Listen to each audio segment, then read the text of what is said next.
Bom, agora eu continuo com o meu programa falando sobre preconceito. Eu estou recebendo aqui o presidente da Comissão de Igualdade Racial da OAB Espírito Santo, José Roberto Andrade, e também a professora de Educação Básica, mestra em Educação e em Política Social, Ariane Celestino Meireles. Você trabalhou também durante muitos anos com crianças falando sobre a educação da conscientização negra, é isso, Ariane? Sim, trabalhei durante 20 anos, pelo menos. Pelo menos. E você percebia que elas sabiam se colocar, essa geração de agora é diferente daquela geração quando você entrou na escola e sofreu preconceito? É um pouco diferente, Thaís, eu diria um pouco, mas tem muita coisa para ser mudada ainda. Que depende o quê? Da casa, da família? Depende dessas crianças visibilizarem negros e negras nos espaços de poder. Depende delas irem no consultório médico, encontrarem um médico com a cara delas para atendê-las.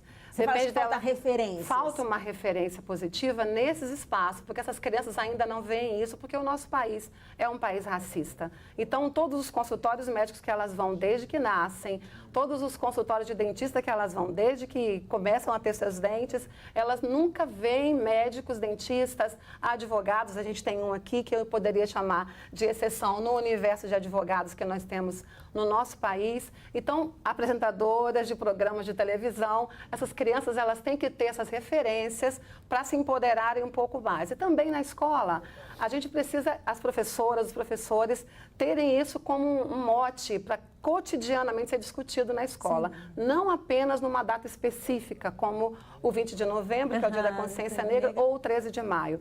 Mas também atribuir isso a professoras e professores é demais.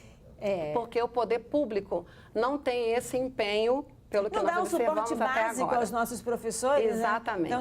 Então já começa, né? Nós temos uma educação muito falha no Brasil, então, né? É um volume de situações e aí, quando que ainda... a gente não tem a educação e não tem o suporte à base, vamos recorrer à justiça. E aí, José Roberto, como é que funciona isso? Quer dizer, as pessoas que se sentem vítimas de preconceito, quer dizer, elas estão buscando os seus direitos, de que forma elas podem buscar os seus direitos?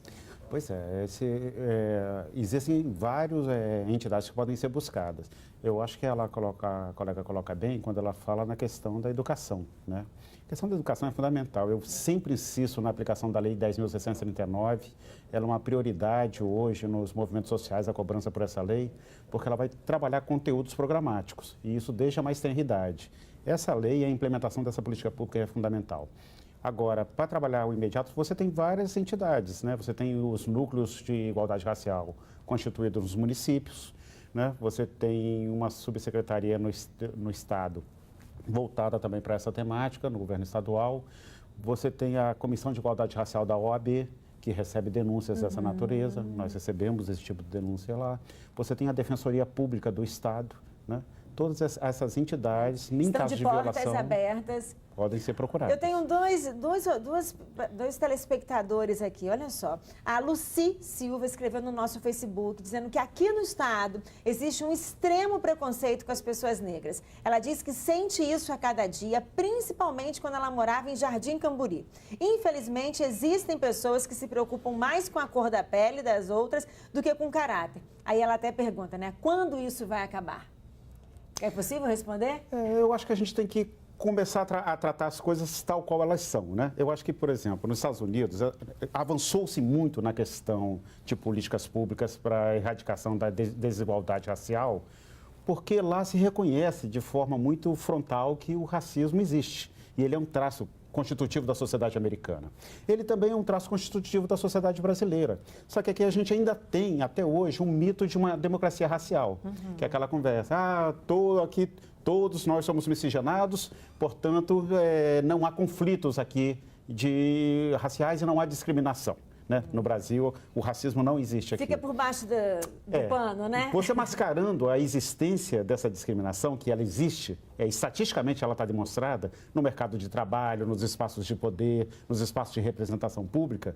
Se ela existe e não é reconhecida, você não tem políticas para tratá-la, né? E é isso que hoje a sociedade, eu acho que está mais consciente, o poder público está mais consciente. Por isso, existem tantas secretarias como a nacional, né? A CEPIR, para tratar exatamente dessa da questão do racismo e da E foi discriminação. bom, José Roberto, você ter levantado que órgãos estão com portas abertas para receber essas pessoas, porque a Terezinha da Ilha do Príncipe disse que já chorou muito, não quis colocar o caso na justiça, ela foi vítima com uma colega de trabalho, né, que a discriminou. Um outro rapaz também, no próprio emprego, no ônibus que ele pega, colocaram um apelido nele, quer dizer, isso é super constrangedor. Então, acho que as pessoas precisam se manifestar, né? Assim como fez o policial militar. Você tem um telefone? Tem um telefone de um contato que a pessoa pode buscar para fazer sua denúncia e ter o caso resolvido. Deixa o telefone, então. É 3382-5391. 3382-5391. 91. Então, eu vou deixar disponível É a no Coordenação nosso de Facebook. Atendimento às Vítimas de Violência e Discriminação, CAVID, da Prefeitura de Vitória. Ok. Olha, obrigada. E esse assunto a gente ficaria mais tempo para conversar, mas fica o convite para vocês voltarem. Tá Obrigada. bom? Obrigada por Agradecemos o terem convite. vindo.